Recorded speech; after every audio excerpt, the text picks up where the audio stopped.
pentru omul ăsta și că e prost și să fie mai bine, să fie mai deștept. Da.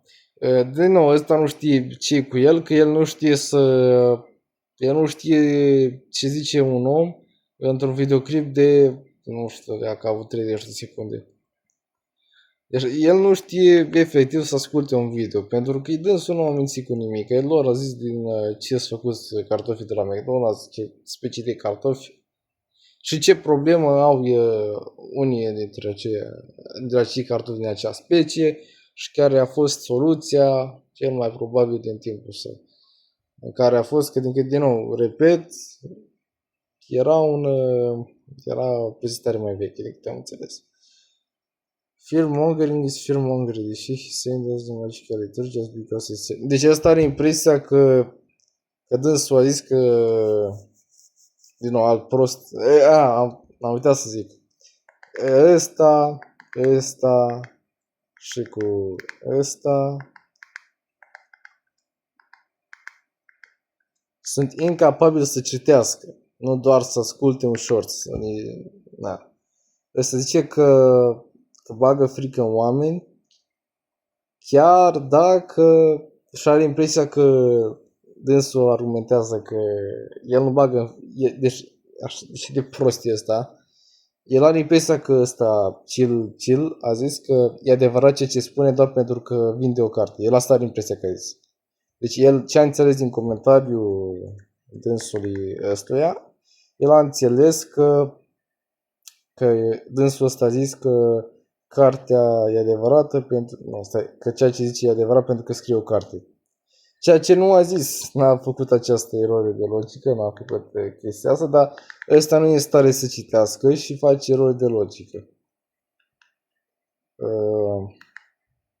Asta e un argument mai...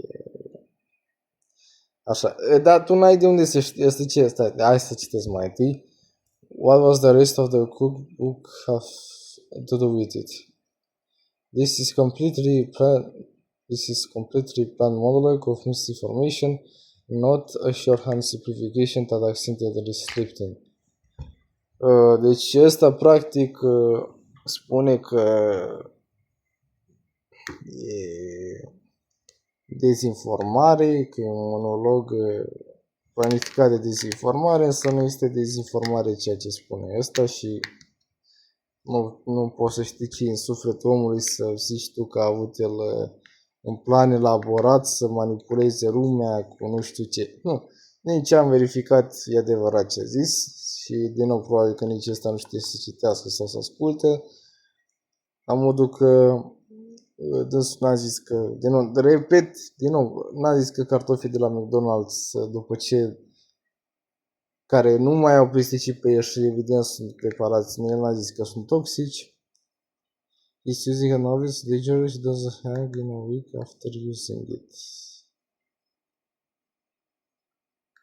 Da, asta face. E o încercare de glumă. Dânsul ăsta a înțeles destul de bine. Deci știi ceva, vreau să te puneți pauză dacă doriți să citiți. Deși calitatea e o leacă cam...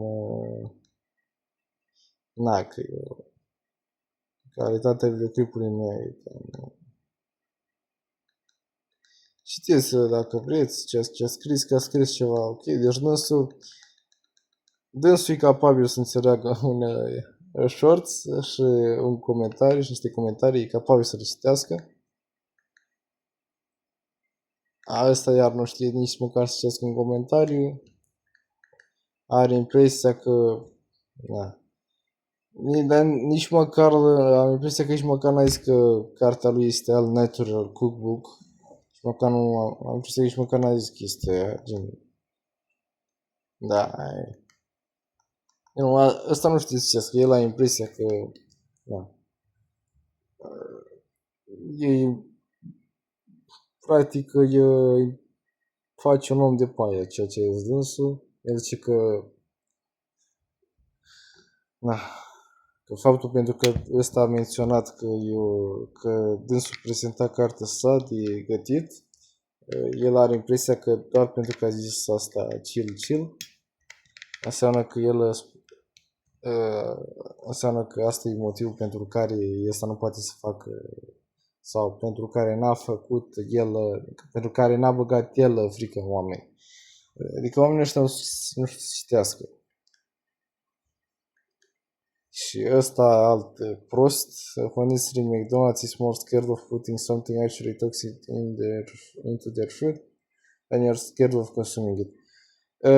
Nu, McDonald's atâta timp cât poate să scape, ar pune orice mâncare și mâncarea lor e toxică dacă consumi în cantități mari și cantități mari nu înseamnă o cantitate mai mică decât la ce se gândesc mulți.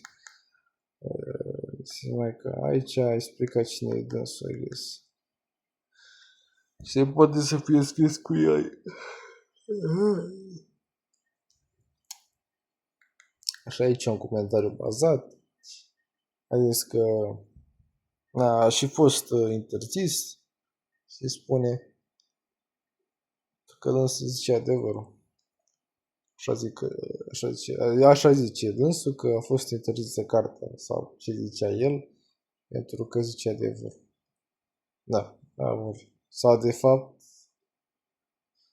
de fapt stai așa că eu asum o altă interpretare pentru că mai era cineva care a zis parcă, dacă nu mă înșel, e posibil să mai fi zis cineva că ceea ce a zis el era interzis și poate dânsul de aici poate se referă la pesticid că a fost interzis, nu la ce zice el sau la cartea lui că a fost interzis, aici na. Greșeala mea. Eu văd că nicio... Sau, bine, poate, nu știu, poate am avut dreptate la început. Dar e destul de lung videoclipul, chiar dacă tot ceea ce am făcut a fost să mă la ușor și să mă la comentarii. Aparent s-a merit să fie destul de lung. Dar, na, mi-a plăcut ceea ce am zis, Doamne ajută și toți se rigi și ăsta în viață, ajută toți.